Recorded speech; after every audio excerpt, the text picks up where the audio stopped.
Assalamualaikum warahmatullahi wabarakatuh.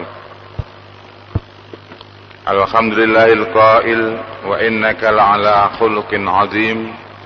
Tsumma ssalatu wassalamu ala rasulillahil qail innama bu'istu liutammima makarimal akhlaq. Tsumma ssalatu wassalamu ala alihi wa ashabihi wa man tabi'ahu ajma'in, amma ba'd. Qala Allah Ta'ala fi kitabil karim, a'udzu billahi minasyaitonir rajim, wa man adalla mimman ittaba'a hawahu bighairi hudan minallah. Shadaqallahul azim. Para jamaah Masjid Mujahidin yang dimuliakan Allah, Allah Subhanahu wa Ta'ala telah berfirman yang artinya, dan siapakah yang lebih sesat daripada orang-orang yang mengikuti hawa nafsunya dengan tidak mendapat petunjuk dari Allah sedikit pun. Surat Al-Qasas ayat 50.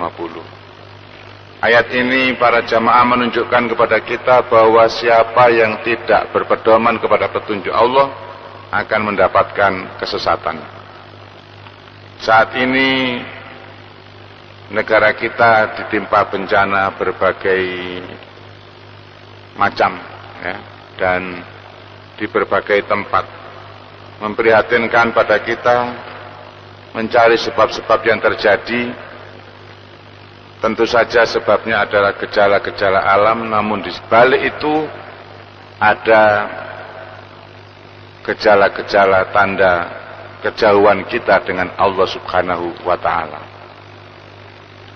Seperti di tempat-tempat yang ditimpa gempa, menurut penuturan beberapa teman yang pernah dinas di sana, misalnya di Wasior, di sana merupakan daerah yang dilarang wanitanya memakai jilbab. Jadi kalau alamnya kebetulan juga dirusak dengan ditebanginya kayu-kayunya, kemudian akhlak atau moral bangsanya sedang dilanda kemunduran seperti itu, yaitu dilarangnya wanita berjilbab di sana. Maka ini semuanya menunjukkan kepada kita bahwa pendidikan akhlak, pendidikan moral itu sangat penting. Dan Kementerian Pendidikan Nasional negeri kita sudah mencanangkan kurikulum berbasis karakter. Jadi pelajaran apa saja yang diberikan kepada siswa hendaklah berdasarkan karakter agama atau akhlak agama. Ini sangat menggembirakan. Namun sebenarnya kalau kita kaji lebih mendalam, karakter itu tumbuh dari agama. Seandainya seluruh siswa itu mempraktekkan, menyerap pendidikan agama dengan sebaik-baiknya dan mempraktekkan dalam kehidupan setiap harinya, maka otomatis pendidikan moral itu telah mereka dapatkan. Pendidikan agama sejak lama sudah ada, sejak lahirnya pendidikan itu sudah ada pendidikan agama. Tetapi sebatas pengetahuan sebagai ilmu, bukan dipraktekkan dengan dalam kehidupan. Inilah yang menyebabkan kurang berhasilnya. Jadi di antara sekian banyak pendidikan yang diberikan, dengan pengamalan sehari-hari anak-anak ini masih jauh panggang dari api. Ini yang menyebabkan karakternya ini kurang terbentuk.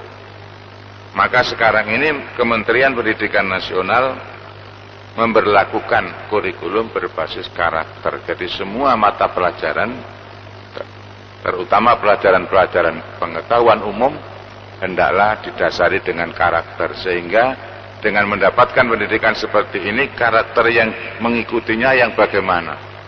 Ini sangat penting. Para jamaah yang dimuliakan Allah, para ahli pendidikan, baik di barat maupun di timur, sangat menaruh perhatian akan adanya pertalian yang erat antara iman dengan moral dan akidah dengan perbuatan. Sehingga mereka mengeluarkan berbagai pernyataan tentang yang demikian ini. Di antaranya Pegot, seorang filosof dari Jerman, mengatakan moral tanpa agama adalah kosong. Jadi kalau orang itu beragama, buktinya adalah moralnya itu baik. Nah, sementara ini kita lihat banyak orang yang mengaku beragama tetapi akhlaknya, moralnya, karakternya belum menunjukkan kehidupan yang baik, belum menunjukkan orang yang berakhlak mulia. Inilah yang menyebabkan kurang simpatinya orang lain kepada agama kita.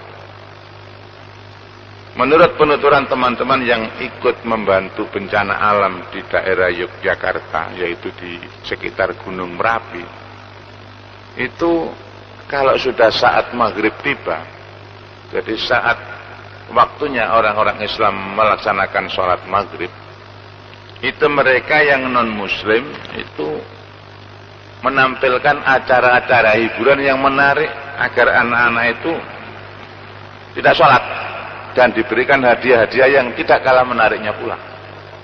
Nah, maka para dai sukarelawan yang berjuang ke sana itu kewalahan, bingung menghadapi yang demikian ini, tetapi mereka tidak kurang akal. Beliau-beliau para dai sukarelawan ini tak kurang akal. Mereka katakan bahwa akhirat itu jauh lebih berharga daripada dunia. Tolong hentikan sejenak kegiatan, 5 menit saja kita menghadap Allah untuk sholat maghrib. Insya Allah kita selamat. Ya, semula ajakan seruan itu tidak diikuti hanya oleh tentara, oleh polisi, oleh mahasiswa-mahasiswa yang sukarelawan, para relawan dan sebagainya. Lama-lama penduduk pun ikut. Nah, ini. Dan ternyata mendapatkan hasil yang baik. Banyak orang yang kerasan di musola jadi-jadian, artinya musola yang dibuat oleh para relawan dari terpal, tenda begitu. Sudah banyak dikunjungi daripada duduk ngobrol yang tidak ada artinya. Lebih baik berzikir kepada Allah. Begitu pendapat mereka. Maka sangatlah tepat apabila dikatakan moral tanpa agama adalah kosong. Jadi orang yang beragama itu moralnya harus baik. Pemimpin India yang bernama Gandhi mengatakan agama dan moral yang luhur adalah satu kesatuan yang tak terpisahkan. Agama adalah ruh moral, sedangkan moral merupakan suasana bagi ruh itu. Dengan kata lain, agama memberikan makan, menumbuhkan dan membangkitkan moral. Seperti halnya air memberikan makan dan menumbuhkan tanam-tanaman. Ini bukan orang Islam, ini saya sampaikan dulu, nanti sesudah itu bagaimanakah menurut ajaran Islam. Seorang hakim Inggris yang bernama Dine mengatakan dan menyatakan kecamannya terhadap seorang menteri Inggris yang telah mencemarkan hubungan moral. Dia katakan, tanpa agama tidak mungkin moral itu akan ada, dan tanpa moral tidak mungkin akan tercipta undang-undang. Nah, ini jelas bahwa mempraktekkan agama ini sangat penting, terutama menunjukkan akhlakul karimah, akhlak yang mulia bagi para pemeluk agama. Sementara ini banyak orang yang mengaku beragama tetapi belum menunjukkan akhlak yang mulia di hadapan saudara-saudaranya atau kaum sebangsa senegaranya.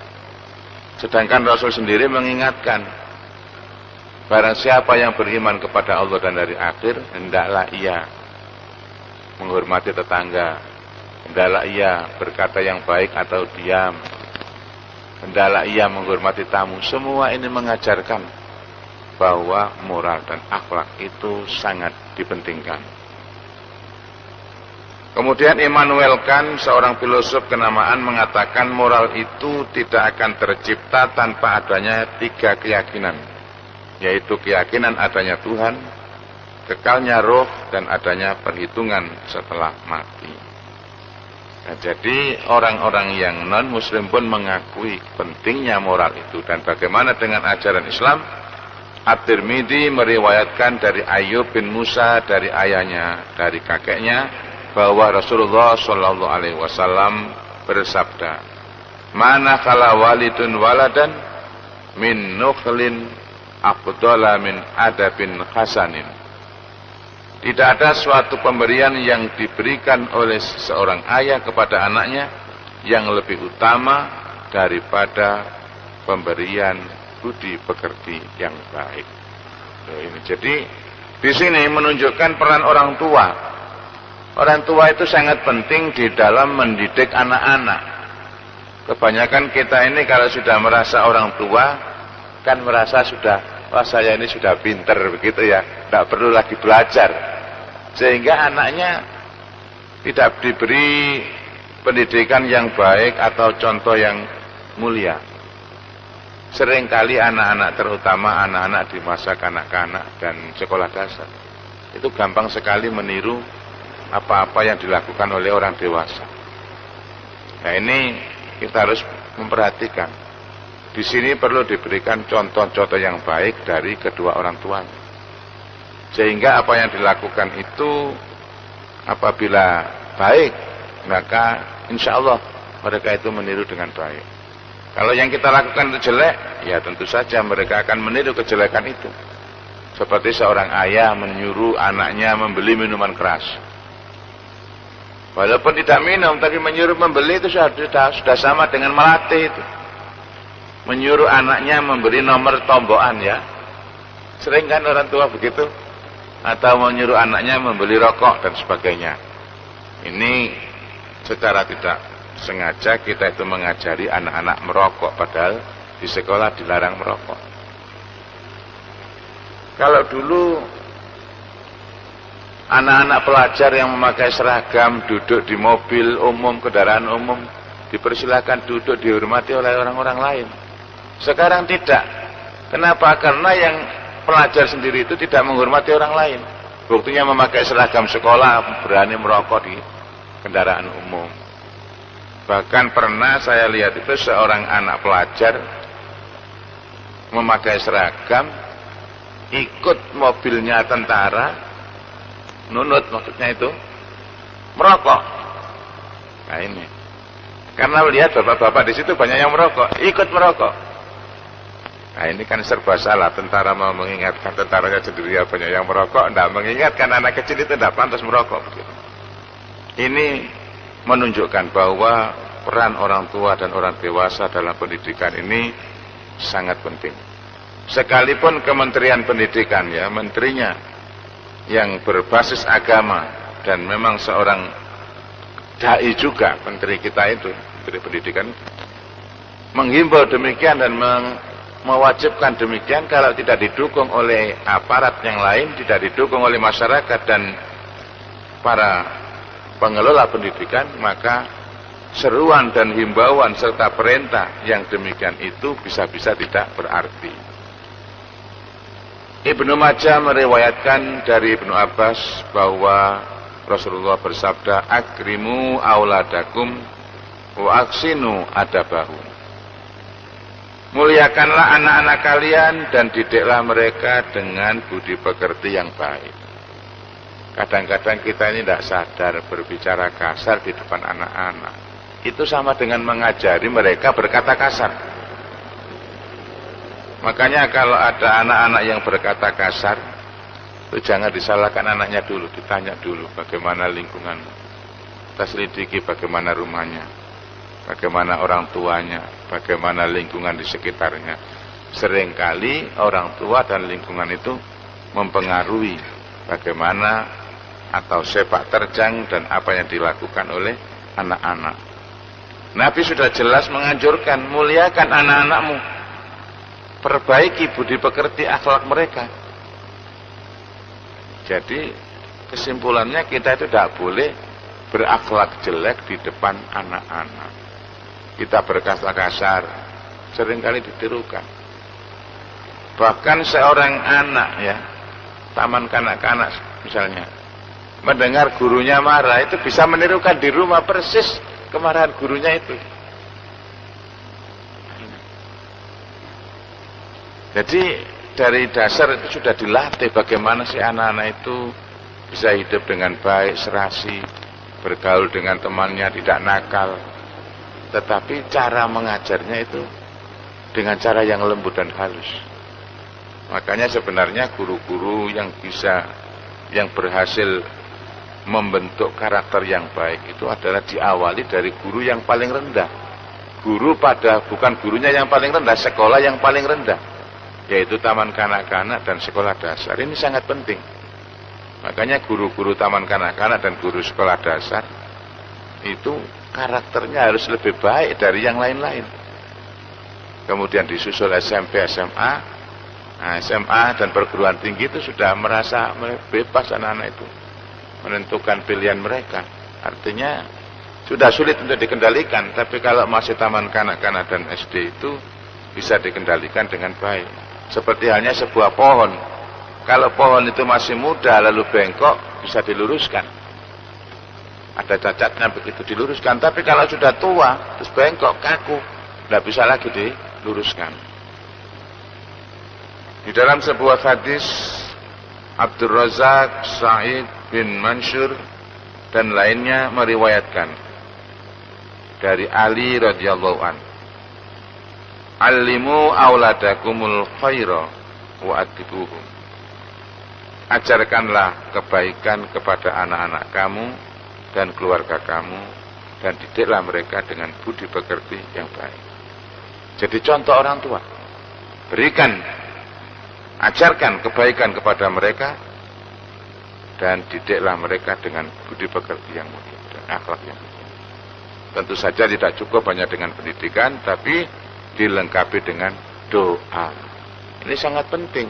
Kadang-kadang kita ini berusaha dengan susah payah, tapi lupa mendoakan anak-anak kita. Doa kita kepada Allah untuk anak-anak kita ini sangat diperlukan bagi anak-anak kita. Makanya kalau anak-anak kita mau menghadapi ujian dan sebagainya, anak-anak kita ajak berdoa. Orang tuanya yang mengajak, anak mendoakan orang tua mendoakan anaknya, dan bersama-sama berdoa untuk keberhasilan anak-anak mereka. Ini sangat penting. Al-Baihaqi meriwayatkan hadis dari Ibnu Abbas radhiyallahu an dari Rasulullah sallallahu alaihi wasallam bahwa Nabi bersabda, "Min hakil walidi 'alal waladi ayyuksina adabahu wa yuksina ismahu." Di antara hak orang tua terhadap anaknya adalah mendidiknya dengan budi pekerti yang baik dan memberinya nama yang baik. Jadi sejak kecil Islam ini sudah mengajarkan anak lahir, begitu lahir umur 7 tahun sekurang-kurangnya sudah diberi umur 7 hari, maksud saya bukan 7 tahun Pak. Umur 7 hari, sekurang-kurangnya umur 7 hari harus sudah diberi nama yang baik, dan saat itu sudah diberi pendidikan.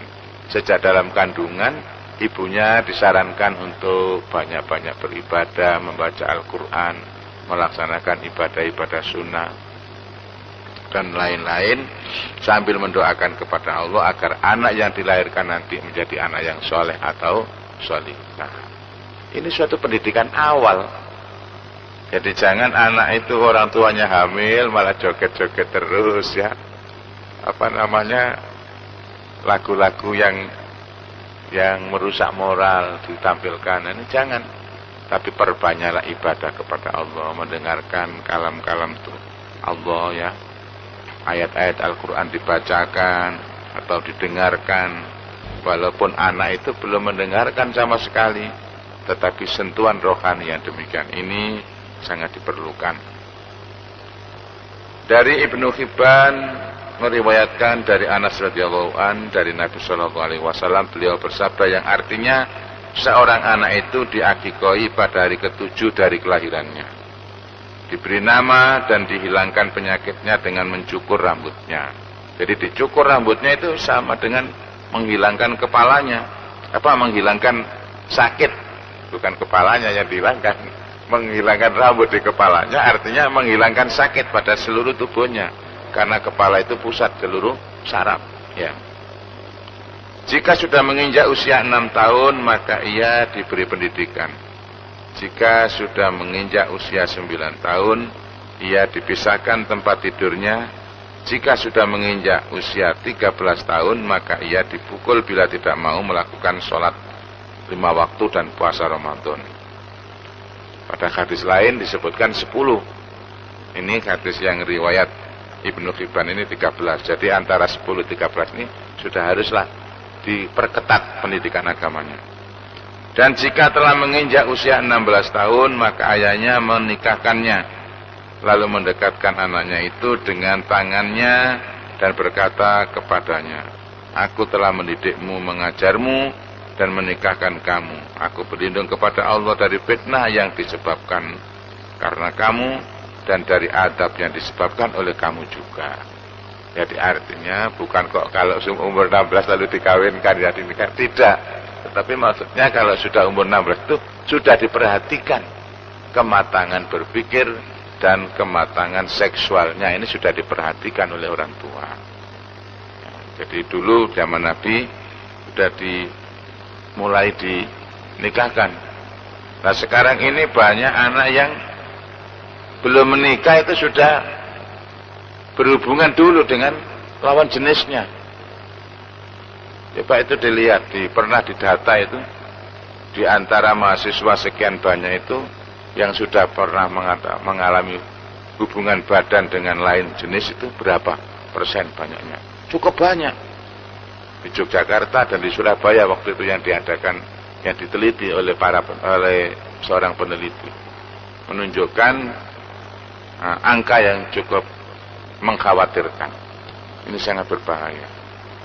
Nah, kalau tidak percaya ya kita perhatikan di lingkungan kita saja, di antara tetangga-tetangga kita satu kampung, kita teliti, kita amati saja berapa banyak orang yang bebas bergaul.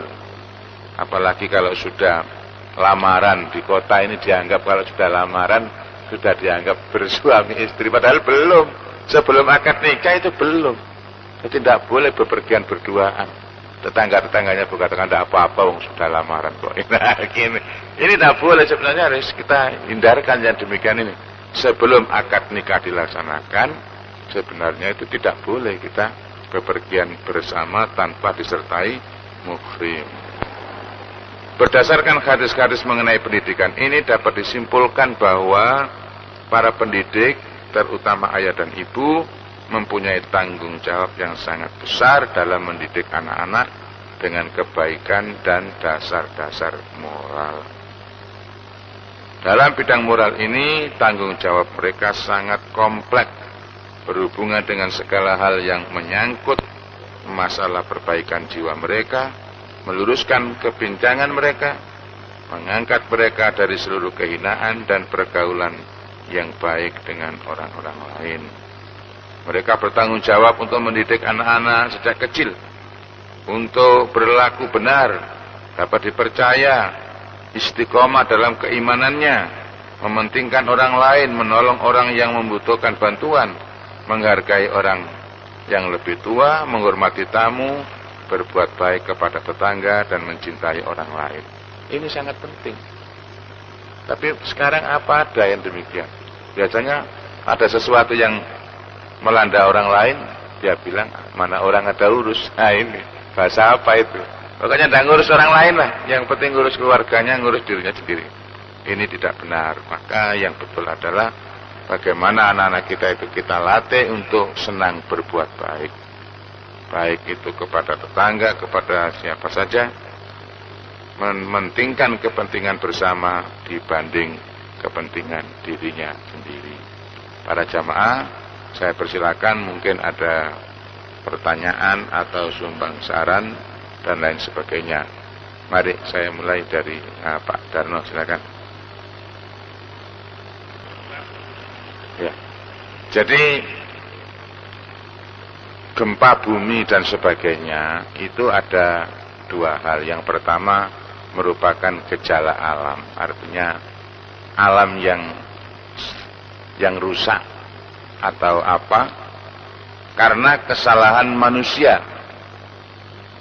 Mungkin gunung digali, batunya diambil dan sebagainya, atau hutan ditebangi pohon-pohonnya menyebabkan gundul, menimbulkan banjir. Tapi selain itu juga karena moral manusia atau akhlak manusia di sekitarnya yang rusak, yang maksiat, yang menentang Allah, maka Allah menunjukkan murkanya kepada mereka-mereka. Allah itu bersifat kasih sayang kepada hambanya. Kalau demikian ini berarti menunjukkan sayangnya, loh ini loh karena perbuatanmu akibatnya begini. Maka solusinya adalah yang pertama, kita perbaiki moral kita beristighfar banyak-banyak kepada Allah. Dan yang kedua, kita atur alam kita ini yang merupakan amanah Allah kepada kita, jangan dirusak. Jadi keseimbangan lingkungan ini harus dijaga. Kalau dahulu bisa ditandai, waktu kita masih sekolah di sekolah dasar yang seusia saya ke atas ini, ketika masih di sekolah dasar dulu diajari oleh guru ilmu bumi, guru IPS kalau sekarang ya, bulan sekian sampai sekian ini musim kemarau, bulan ini sampai musim ini, bulan ini musim hujan. Sekarang tidak berlaku, karena musim hujan kadang tidak bisa dikira-kira. Tidak waktunya hujan ya hujan turun, tidak waktunya panas ya kadang-kadang panas. Ini kenapa ya? Gejala alam, karena pola tingkah manusia. Pola tingkah manusia yang salah yang menyebabkan semuanya jadi berubah.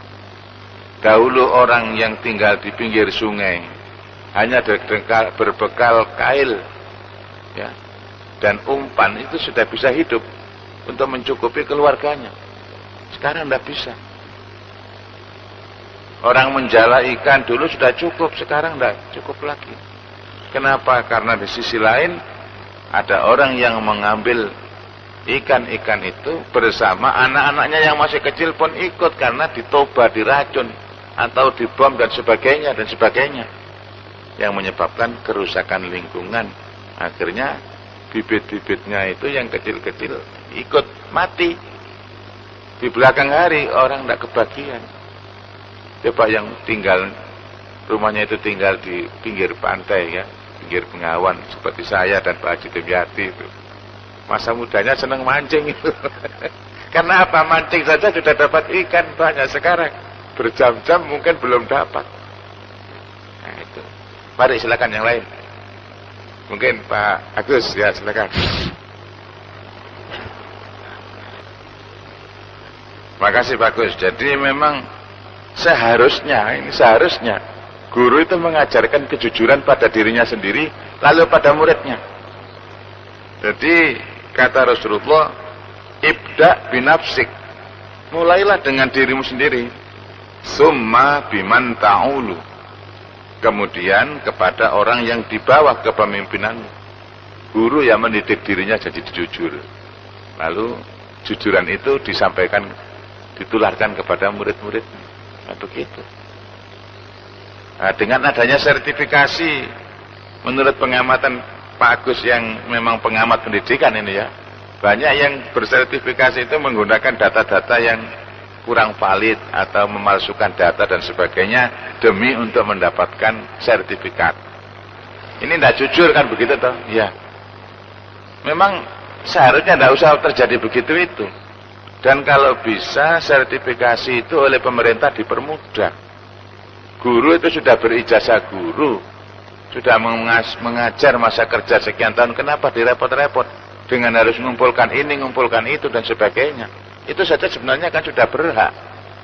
Jadi satu sisi pemerintah juga harus lebih memperlonggar, sehingga guru itu merasa tidak direpot-repot, tidak disusahkan oleh sertifikasi.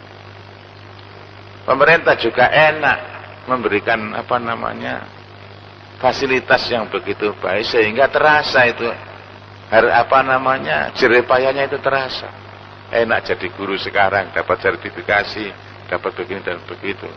Tapi karena ada tuntutan macam-macam, harus sekian banyak piagam melalui karuan, kalau ditatar ya ditatar semua begitu saja, misalnya tidak perlu lama-lama tapi mantap, umpamanya begitu, lebih baik. Memang soro Pak, susah. Bahasa Jawanya soro bagus. Guru mendapatkan sertifikasi itu harus mengumpulkan surat-surat ini dan ini.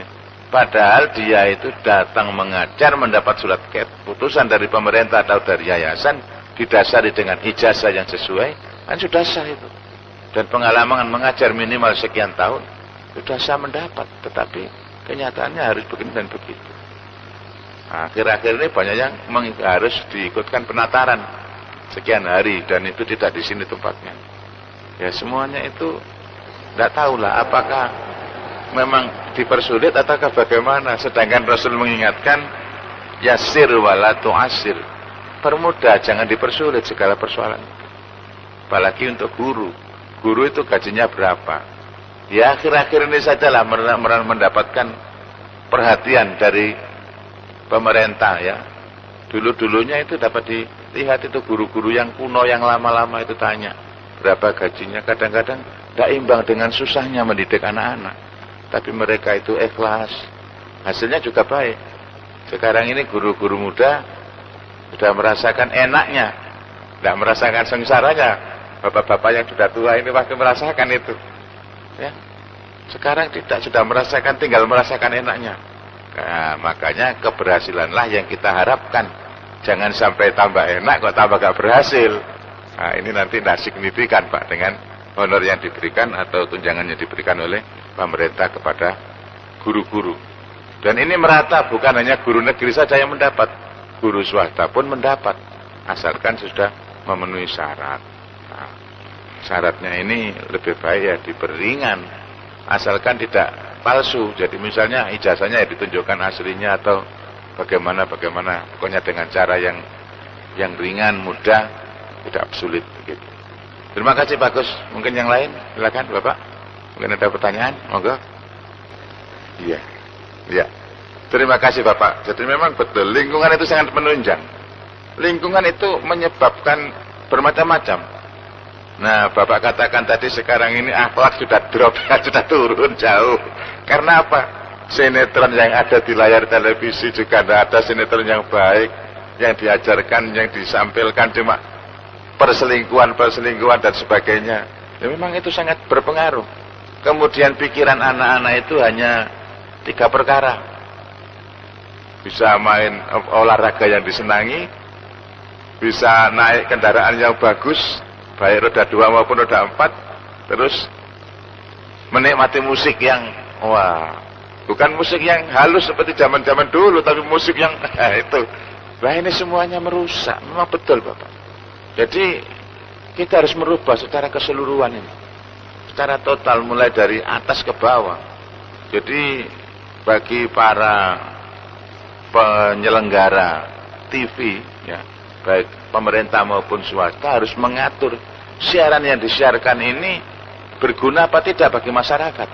Kalau tidak berguna, lebih baik tidak disiarkan. Nah begitu. Pengelola pendidikan, pengelola hiburan juga demikian. Bukan, jangan sampai yang di benaknya itu hanya berpikir untung saja. Untung, pokoknya untung, laba. Tak peduli keuntungannya itu merugikan masyarakat atau tidak, yang penting dirinya untung. Nah, pikiran yang demikian ini harus dibuang. Bagaimana kita itu bisa menjadi khairun nas anfa'uhum linnas. Kata Rasulullah kepada Ali bin Abi Thalib, sebaik-baik manusia itu yang lebih bermanfaat bagi manusia lainnya, yang bisa bermanfaat. Nah ini yang apa? Adakah kita ini berpikir demikian, saya ini bermanfaat atau enggak? Jarang yang berpikir begitu.